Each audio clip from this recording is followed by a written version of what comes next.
यदा यदा हि धर्मस्य ग्लानिर्भवति भारत अभ्युत्थानमधर्मस्य तदात्मानं सृजाम्यहं परित्राणाय साधूनां विनाशाय च दुष्कृतां धर्म संस्थापनार्थाय संभवामि युगे युगे। जगन्नाथ आम बुलु आज आलोचना करवा बासुकी टेकी मुंड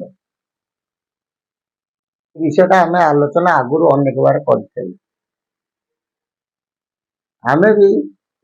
आम ये चैनल देखुवा समस्त दर्शक दर्शक पाखे आम चिर आम जानी शुणी कौन कहती भूल संदेशटा को कहीं केते गुड़े चैनल आमको कॉपी कले केते गुड़े चैनल आम वीडियो को टोटाल थोड़ी आम कौन कले जानी शुणी ये वीडियो कौन करते भूल करके छाड़ी आम दुखित कि महापुरुष लिखिं भारत में भयंकर कौन हम भूमिकंप आम क्या 51 अंक बोली तुम मान समझ आम पढ़ी वास्तव मत 51 अंक नुह ये जो वीडियो आम कॉपी करवा दृष्टि आम बाध्य कौन करूँ जानी शुणिकी अंकड़ हिसाब टाक भूल कर जो पाप भार हम संसार कौन हम पाप भार संसार कौन हम विनाश हम मनीषर जो मृत्यु आसे से आग कौटू तार पाद हेमाड़ हुए पादुर हेमाड़ हुए ना नहीं आग कौन हाथ गोड़ हुए हाथ मुंड हुए आग हुए कौन पाद तार थंडा कोलाप्स मारी जाए ना नहीं धीरे धीरे हेटा उठे मनीष विनाश हुए से हिसाब से महापुरुष लिखिं गोटे पद मन रखिथ उत्तरे साजिब दक्षिणे गाजिब पूर्वे न रहिबे केही झाड़ बाड़ धरी जेतिक रहिबे कूल को विहन से प्रथम कौन दिग को लिखिले उत्तर दिगरु ना से उत्तर भारत हो कि उत्तर ओडिशा हो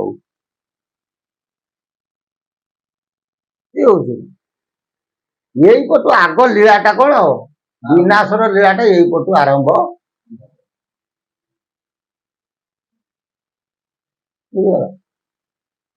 वास्तव मत के आम तुम मान कही 51 कि वास्तव मत 51 अंक है केते अंक ना 54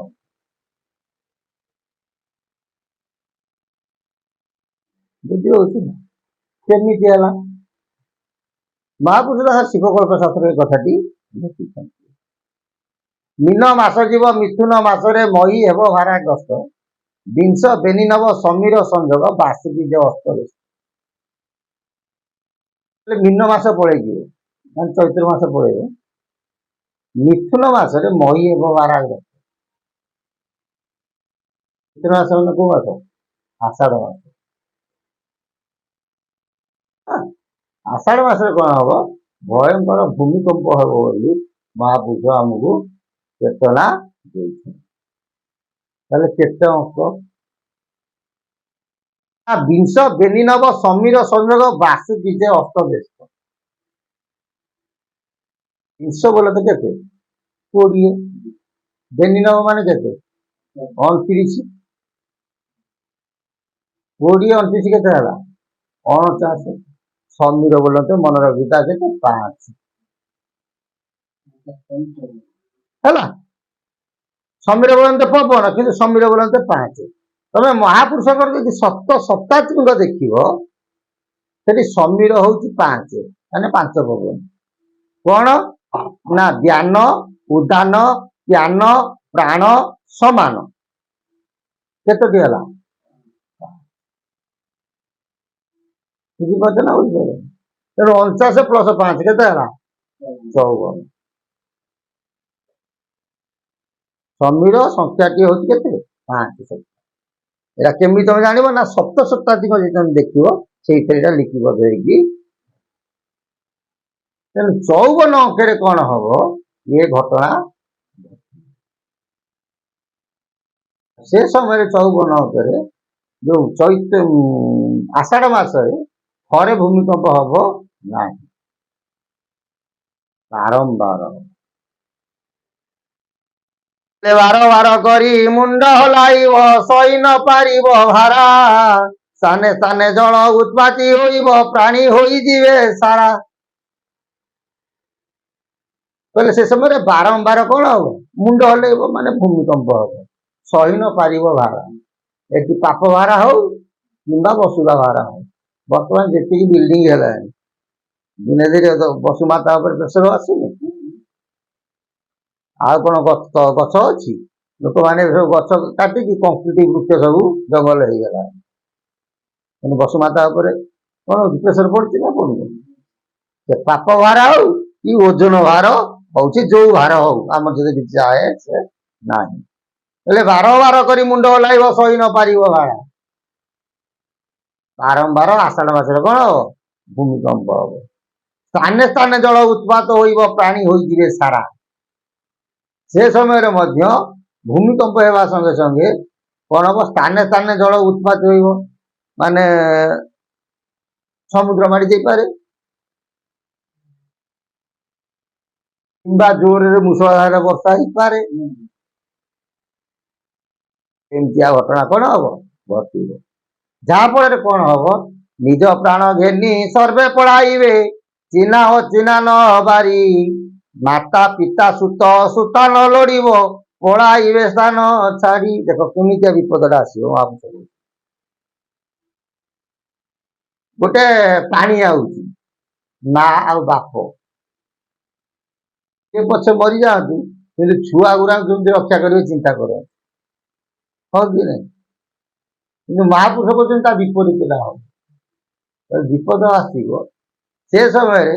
ମା ଆଉ ଛୁଆକୁ ଖୋଜିବ ନାହିଁ, ବାପ ଆଉ ଛୁଆ ସ୍ତ୍ରୀ ଖୋଜିବ ନାହିଁ, କି ଛୁଆ ଆଉ ବାପ ମାକୁ ଖୋଜିବେ ନାହିଁ। ଯେଝା ପ୍ରାଣ ଯିଏ ରକ୍ଷା କରିବା ପାଇଁ ଯିଏ ଯୋଉ ବାଟରେ କଣ ହେବେ ଦୌଡ଼ିକି ପଳେଇବେ। ଏ ଖେଳ ଆଦ୍ୟରୁ ମନେ ରଖିବା ଆରମ୍ଭ ହବ କେତେବେଳେ ଏ ଘଟଣା ଘଟିବ ନା ବିରଜା ମଣ୍ଡଳରୁ ଆଗ ଷ୍ଟାର୍ଟ ହବ।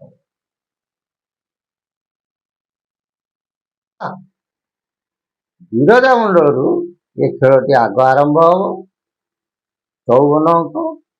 ମିଥୁନ ମାସରେ ଭୂମିକମ୍ପର ବିଭୀଷିକା ଦେଖା ବୋଲି ଶିବକଳ୍ପ ଶାସ୍ତ୍ରରେ ମହାପୁରୁଷ ଆମକୁ ବାରମ୍ବାର ଚେତନା ଦେଇଛନ୍ତି। ଜୟ ଜଗନ୍ନାଥ।